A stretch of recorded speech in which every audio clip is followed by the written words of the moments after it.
بخلاص فائق دررا bandiraɓe julɓe onon ciitortoɓe dine l'islam yiɗɓe rasulu sallallahu alayhi wa sallam holto paɗen département mo Podor no diya toro e bellelde tumpamaje sekaladde tindade bokke jalluɓe duuroyade on gando Allah jankiniɗo jiyaɗo Allah tedduɗo ƴettuɗo gurdam mum kala golloni dine l'islam ceerno Salif Sow radi allahu taala anhu on ziar kadornoɗo e kala hitande nden ara wonnire capan tatiɓire ɗiɗon ñalɗi jaggama ñande capan tati go décembre 2021 fayenma go janvier 2022 on tigi to bokke jalluɓe juɓɓuɗi ɗeɗon golle ko ni tigi lewri e on kikiɗal juma capantete go décembre sanga waktuji sappo e jeetati ma fuɗɗo oɗon ziar e joɗade on hadra juma tuggude 0 heure yaɓan ma 5 heures du matin ma wal on mawludi nabi sallallahu alayhi wa sallam weta tawa gros janvier tuggude 9 heures à 11 heures ma jokkoye bismogol hoɓɓe ndeɗon deftere Allah nde jangi silke kono kay duwe Allah jaabu waktuji sappo e ɗiɗi manam midi ma fuɗɗo oɗon cérémonie officielle yadude e ɓen khalifaɓe dine kame dawrugol fof noon e yeeso teddungal on ministre du finance et du budget maire mo bokke jalluɓe Abdoulaye Daouda Diallo waktuji sappo e nayyi ma yimɓe pecco juula tisbar caggal ɗum tindare funnague bokke e ɗeɗon guenale juuriyade ceerno Salif Sow radi allahu taala anhu no adorino ma ɗo juɓɓuɗi ɗeɗon golle galle ceerno Amadou Bocar Alpha Bamo hoore fonde ceerno Ibrahima Ba kame miñumen ɓesngu bokke jalluɓe e gardogol ceerno Abou Salif Sow khalif e imam ratib mo bokke jalluɓe inen bismi dendangal julɓe kala e ngal dental aliyankewal le 31 décembre et le 1er janvier 2022 30e édition ziar annuel ceerno Salif Sow to bokke jalluɓe yo en kawru hen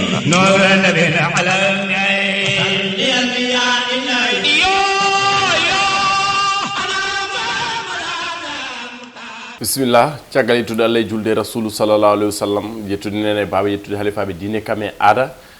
min calmini min juuri min ñaguima duwaw to mbawɗon wonde eno mbawɗon wonirde jaam e calal yo wone monna min nan noon so tawi on pine dow jaam minen ga fa tabarakallahu min garti hubdide ndemon oɗon aadi bile aadi saladade ɓuri fittudade on aadi mon pirtane kono Pindi TV jograni kadi fittude ene wayno ko ganduɗa ko ruɓindu jayneji mon kala e subaka hoɗum kewɗon yadude hen debbo mo dara haylayɓe Aissata Ndiaye wolude bamon Moussa Niah ma won jiitum ɗo ko ɓoyta so Allahu lamɗo jaaɓi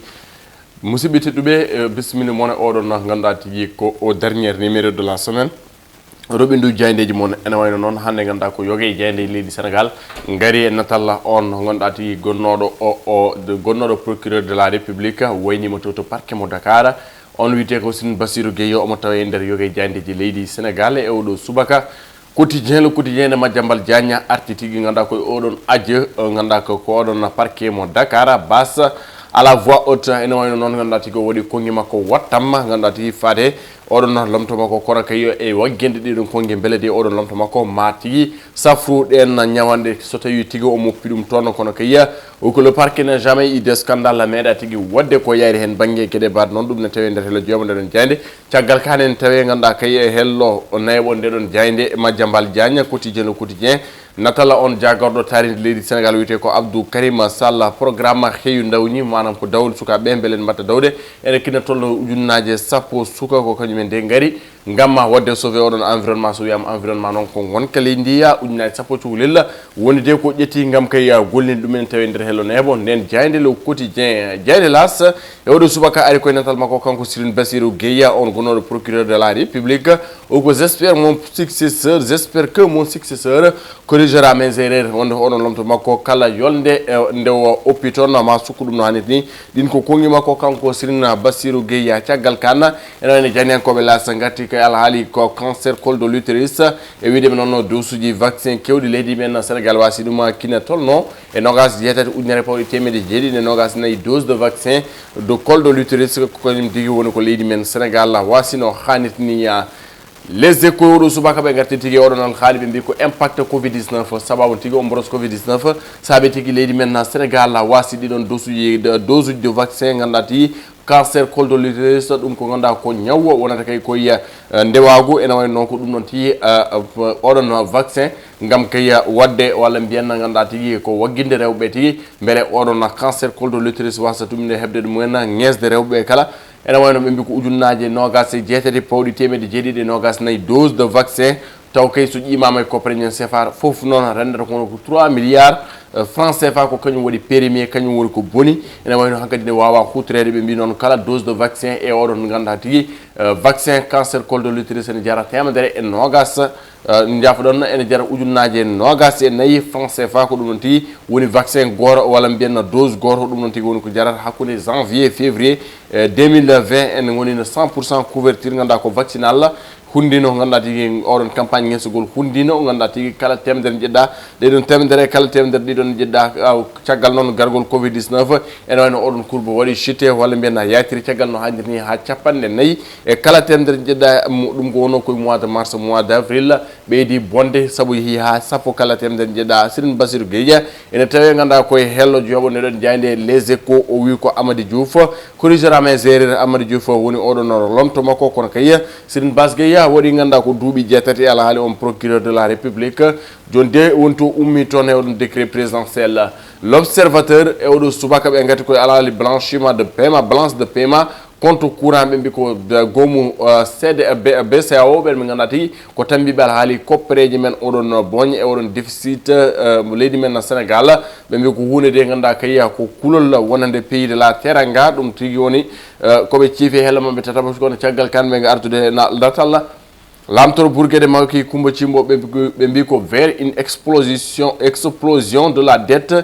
caggal kane tehlu jeeɗi ndeɗon jeyne ganduɗa ko l'observateur ɓe gari tigui ganduɗa ko alhaali faux billet euro kame dollar jaggaɗo e nder leydi Sénégal ene wayno ɓe wi ko les détails explosifs de deux saisies de près de 2 milliards de francs CFA par la police ene wayno kene tolno e milliard uji ɗiɗi e koppereje taw kay ko euro e dollar kañum tigui woni ko faya jungo kesuji taw kay ko koppereje ɓaleɗe kurum ɗen nde ganduɗa tigui ndewan lawol ene wayno noon ɓen laamu leydi Sénégal walla mbiyen dadiɓe ndewe mabɓe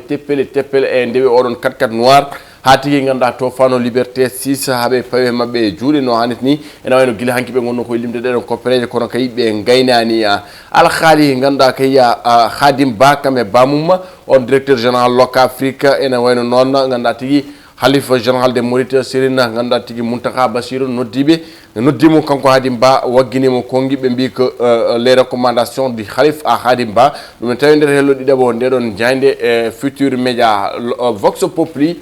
et on a près de 2 milliards de francs CFA en euros et billets noirs saisis. Comment des agents de la police de la Médina sont tombés sur le filon et non comme en beganda tigi dadibe wala men tawtebe toto police mo Médina ko kanyum tigi pay jungo e den na kopreje taw kay ko biyeji kewdi taw kay ko pakkeraji kesuji en wayno gila hanki be liman dum odon transport non farno dum non ko liberté 6 e odon accident ganda tigi odon auto 4x4 idon biyeji fo biye mo commissaire tigi e agent de police o ganda tigi wonno e odon volant en wayno non be jaggi de ko preje kala kono kay be jaggi ya ben tigi ganda ko o alhaali wala mbiyanna tawraɓe ɗeɗon copreje ɗe ganduɗa tigui ndewani lawol UNESCO ɓe mbi que le Sénégal s'empare de la présidence du groupe Afrique. Ici, j'essaie humblement de mettre le Sénégal à la hauteur de la réputation du président Macky Sall. Wini ko kongi orono gorko mo ganduɗa tigui nomama toon woni Souleymane Jules Diop comme ambassadeur leydi men Sénégal beele de ganduɗa tigui ayawo leydi ndi tigui ɓeɗo famminade walla mbiyana ɓeɗo tigui darjude e yaltude e nder ngal ɗon catal tammingal jangde e nder ganduɗa ko fedde gottago nder woni UNESCO. Libération no kewɗen wiide sona enquête walla mbiyen sona scandale tan ko révélation ɓe garta tigui koye ɗeɗon copreje jaggade e wiide mabɓe opération spectaculaire woni mo ganduɗa tigui police mo waɗi police mo Médina hakkude mum e Colobane ene wayno Mermoz VDN Cambérène taw kay ko waɗano contrôlé jamma e oɗon ko véhicule mo ganduɗa ko marque 4x4 kañum tigui joyino walla mbiyenna rimdino ɗiɗo kesuji kala ɗi ganduɗa copreje mumen ndeɗan lawol ene wayno décompte oɗon walla mbiyenna limgol ɗeɗon biyeji tugguinoma guila hanke kiyiɗe kono kayya ɓe gaynano ɓe mbi ko ɓeɗon ɗiɗi ganduɗa ko faaɓe hen junggo ganduɗa ko loskama kono oɗo saaha nene garde à vue ɗum ne tawi nder hello jeeɓo ndeɗon jayni libération jayni enquête ɓe gati koye oɗon gestion calamiteuse mo ko liti e waɗi ganduɗa kay ko milliard uji joyya taw kay ko kañum tigui woni ko wasa e oɗon risque mo fayta ɓe mbi mo kolliti ganduɗa ko jogori tigui bonde no fewi hakkude 2016 et 2020 e ganduɗa ko analyste financier en mbaɗi relevé ganduɗa ko dégradation constante de la solvabilité de l'entreprise onon bitero SAPCO Sénégal des surfaces cédées demeure impayé ha joni ganda ko wona gueɗe ɗe ganda tigi walla mbiyanna ganda kay ko nokkuji ɗi ndoɓa copreji mon ganda ko to ndewi e gueɗe bad noon ɗum ne tawi nder hello juyaɓo ndeɗon jeyde caggal kamɓe gaari natal on hoorejo leydi Guinée Bissau Oumaro Sissoko Ambalo ɓe mbi ko alhaali partage on piccugol pétrole mabɓe e ndi leydi Sénégal ene wayno noon Ambalo koyum tigi yaade hoore leydi Macky Sall kono kayya on parlement mabɓe fof wiide ko Oumaro Sissoko Ambalo min jaadana hen rendudema on pétrole e Macky Sall wiide paroisse ɗiɗon ganda kay ko duuɗe walla mbiyanna ganda ko nokkuji juulirde ɓen isayankoɓe projet de l'église avortement ene wayno noon ganda ko bonnugol deeɗi pédocriminalité wondude ki violence politique matérialisme e gueɗe baɗe noon ɗum nde woni ganda kayya ko oɗon hoorejo mabɓe walla mbiyanna ganda tigi ko julnowo mabɓe arti no feewi e konguiɗi waguiniɓe kamɓe ɓe ganda ko isankoɓe kanen tawi nder helle sappo e goho sappo e ɗiɗi sappo e tati nden jaari le soleil national ko entretien exclusif ɓe woni koɓe mbadde makko kono toɓɓe kewɗo arti bonnugol deeɗi e gueɗe baɗe noon ha tendi tigui e homosexualité foof noon o arti hen no hannirni jaydi stade ene wayno ko oɗum noon tigui ganda ko artingel kawguel oɗon 33e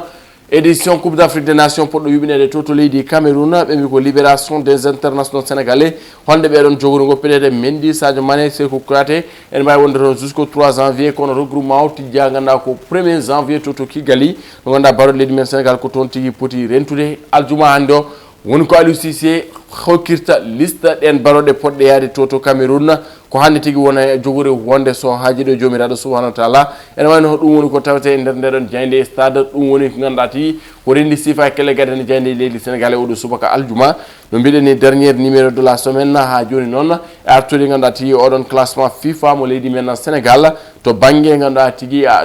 banggue Afrique ha joni ko enen garti ɗum ko lebbi capantati jeeɗiɗi ko Sénégal ene woni dow Afrique kala ganduɗa ko ardade 2019 ha 2022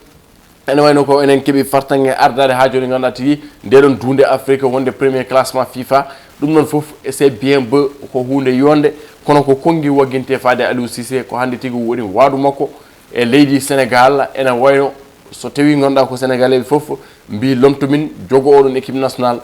ko hoolare won ɗon ko jikke won ɗon donc ko mbiten Aliou Cissé il n'a pas droit à l'erreur mais sikku c'est maintenant ou jamais kuɓeji kewɗi ɓenni leydi Sénégal soynayi to jikke waɗano yakare waɗano 2004 Tunisie 2006 Égypte 2008 Ghana Tamale 2010 en jahani 2012 Bata Guinée équatoriale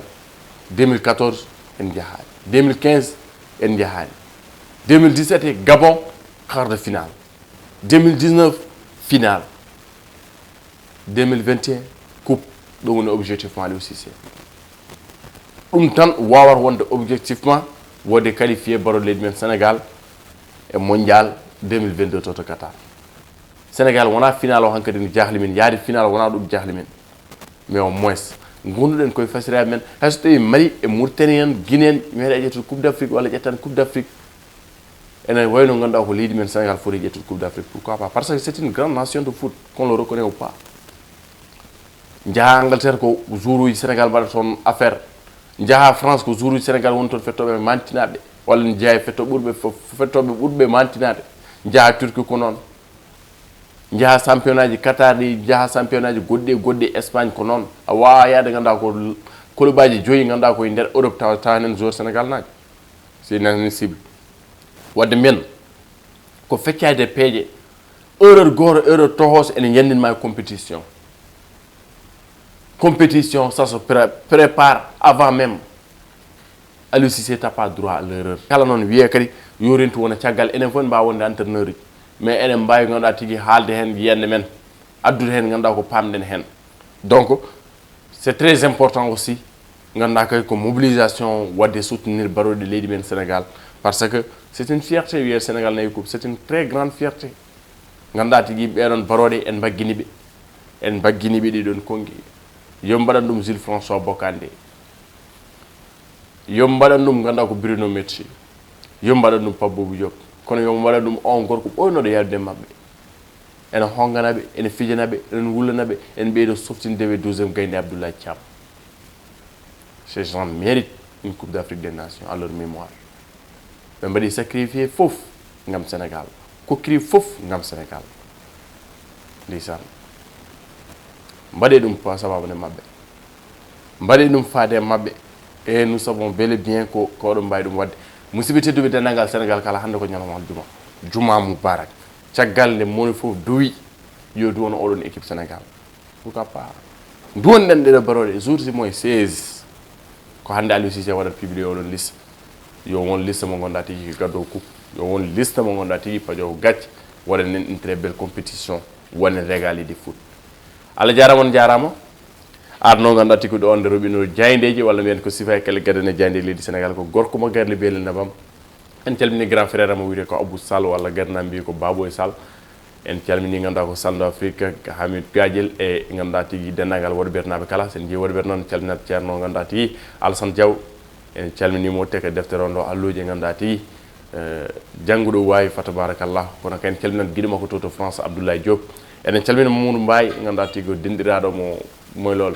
en calmini Basir en calmini Ya Sall ganduɗa ko Alpha Yaya Sall almudo ceerno Moussa Soho mo Mouhamadou Hunare en calmini mamam nenam guiɗam bannam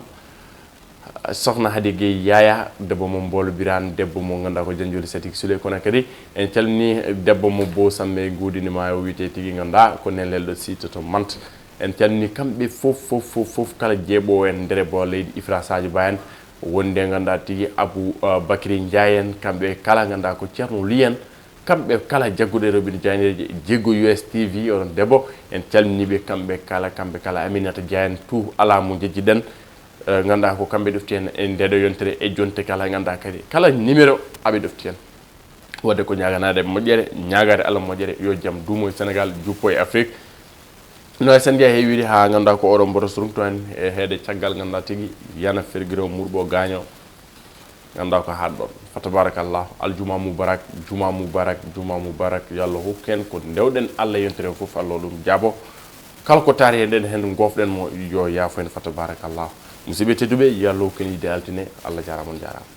man ata bi khilasin fa'iqin duraran bandiraɓe julɓe onon citortoɓe dine l'islam yiɗɓe rasulu sallallahu alayhi wa sallam holto paɗen département mo Podor no diya toroye bellelde jumpamaje sekaladde tindade bokke jalluɓe duuroyade on gando Allah jankiniɗo jiyaɗo Allah tedduɗo ƴettuɗo gurnam mum kala golloni dine l'islam ceerno Salif Sow radi Allahu taala anhu on ziar kadornoɗo e kala hitande nden ara wonnire capantatiɓire ɗiɗon ñalɗi jaggama ñande capantati 1 décembre 2021 fayenma 1 janvier 2022 on tigi to bokke jalluɓe juɓɓuɗi ɗeɗon golle ko ni tigi lerori e on kikiɗal juma capantete 1 décembre sanga waktuji 17 ma fuɗɗo oɗon ziar e joɗade on hadra juma tuggude 0 heure yaɓan ma 5 heures du matin ma wal on mawludi nabi sallallahu alayhi wa sallam weta tawa 1 janvier tuggude 9 heures à 11 heures ma jokkoye bismogol hoɓɓe ndeɗon deftere Allah nde jangi silke kono kay duwe Allah jaabu waktuji 12 manam midi ma fuɗɗo oɗon cérémonie officielle yadude e ɓen khalifaɓe dine kame dawrugol fof noon e yeeso teddugal on ministre du finance et du budget maire mo bokke jalluɓe Abdoulaye Daouda Diallo waktuji 14 ma yimɓe pecco juula tisbar caggal ɗum tindade funnague bokke e ɗeɗon guenale juuriyade ceerno Salif Sow radi Allahu taala anhu no adorino ma ɗo juɓɓuɗi ɗeɗon golle kala ceerno Amadou Bocar Alpha Bamo hoore fonde ceerno Ibrahima Ba kame miñumen ɓesngu bokke jalluɓe e gardogol ceerno Abou Salif Sow khalif e imam ratib mo bokke jalluɓe inen bismi dendagal julɓe kala e ngal dental aliyankewal le 31 décembre et le 1er janvier 2022 30e édition ziar annuel ceerno Salif Sow to bokke jalluɓe yo en kawru hen yo